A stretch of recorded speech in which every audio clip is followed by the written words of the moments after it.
Ini pernah direncanakan oleh suami istri di masa lalu, dituliskan di dalam kitab yang sangat populer. Persoalannya, begitu ibunya mengandung, istrinya mengandung, lahir anaknya usia 2 tahun, maaf, mereka punya rencana, anak ini insya Allah kita akan didik jadi lebih baik, keluarga kita lebih baik, anak ini akan jadi ulama. Qadarullah usia 2 tahun ayahnya meninggal. Ini kisah nyata. Ibunya ingat, saya tetap pertahankan untuk berubah jadi lebih baik, walaupun ayah tidak ada, saya single parent, saya rawat anak ini sebaik-baik. Usia 4 tahun anak ini, maaf ya, terkena penyakit buta permanen. Hijrah tidak akan sepi dengan ujian. Suami meninggal, single parent, anaknya kemudian buta permanen. Apa yang dilakukan oleh ibunya? Ibunya tetap berpedoman, Allah pasti akan berikan yang terbaik. Anak ini kemudian terus didoakan, bangkit di malam hari, perbanyak kemudian tingkatkan ibadah. Ingat ya rumus ini, orang tua yang rajin ibadah maka boleh jadi kebaikannya akan diturunkan pada anaknya. Ibunya yang berdoa, anaknya yang mendapatkan bagiannya. Matanya buta tapi diganti oleh Allah dengan ingatan yang luar biasa. Kalau Anda bacakan satu kalimat, satu baris ini, satu lembar buku dibacakan oleh Anda satu halaman, maka seketika dia akan ingat seketika tanpa diulang, dengan titik, dengan komanya. Anak ini kemudian dibawa ke sekolah Al-Quran, dimasukkan talaki ke syekh di sana. Syekh di situ kemudian membacakan pada saat itu surat Qaf, surah ke-50. Qaf dibacakan sampai akhir ayatnya. Anak ini anak yang paling kecil teman-teman, mata buta, nggak bisa ngelihat. Teman-temannya berada di atasnya usianya, ada yang 6 tahun, 7 tahun, dia 4 tahun. Begitu selesai membacakan, kata syekhnya, lihat kalimatnya, man hafidha ala dhahri qalbi, siapa yang hafal apa yang tadi saya bacakan, hafalan di dalam kepalanya, bukan di luar kepala. Hafal di luar kepala masih belum hafal. Kata syekhnya, hafal di dalam kepalanya. Tiba-tiba saat semuanya diam menyimpan tangannya begini, anak yang buta tadi mengangkat tangannya mengatakan, hafidtu ala dhahri qalbi, saya sudah hafal.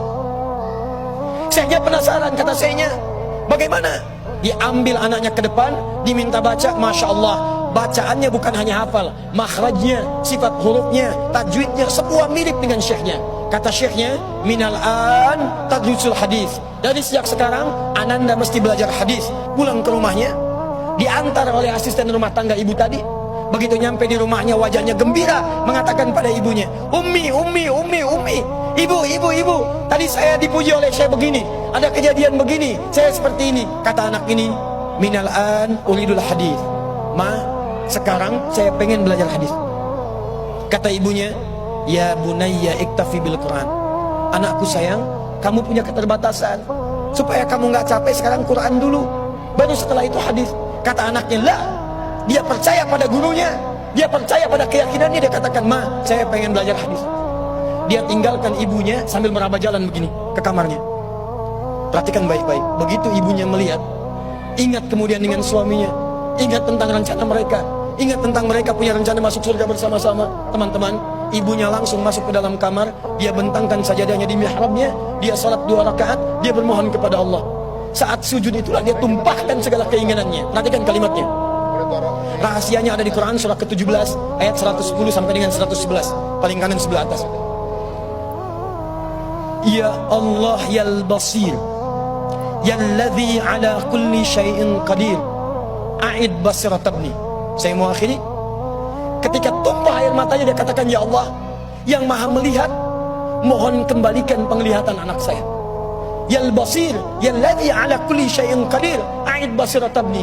Begitu mengatakan kalimat itu, capek ketiduran. Kemudian pada saat itulah anaknya sedang mengulang surat Qaf di kamarnya. Begitu ibunya mengatakan yal basir, anaknya sampai pada ayat ke-22. Laqad kunta fi ghaflatin min hadza fakashafna 'anka ghita'aka wa basaruka al-yawma hadid. Ibunya menyebut yal basir, anaknya sampai di ayat wa basaruka al-yawma hadid.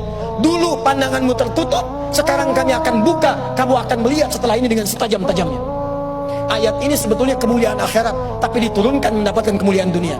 Tiba-tiba setelah baca ayat ini, ibunya berdoa, bersamaan kalimatnya, tiba-tiba terbuka pandangannya. anak ini bisa melihat kembali. Saking kagetnya dia lompat, dia kejar ibunya. Ummi laqad ra'ait. Ma, saya bisa lihat lagi. Ma, saya bisa lihat lagi. Ibunya kaget kemudian terbangun. Dia peluk anaknya, dia katakan, "Nah, mungkin kamu melihat bukan dengan hatimu. Kamu melihat bukan dengan matamu. Rubbama ra'aita biqalbik, laisa bi'ainik."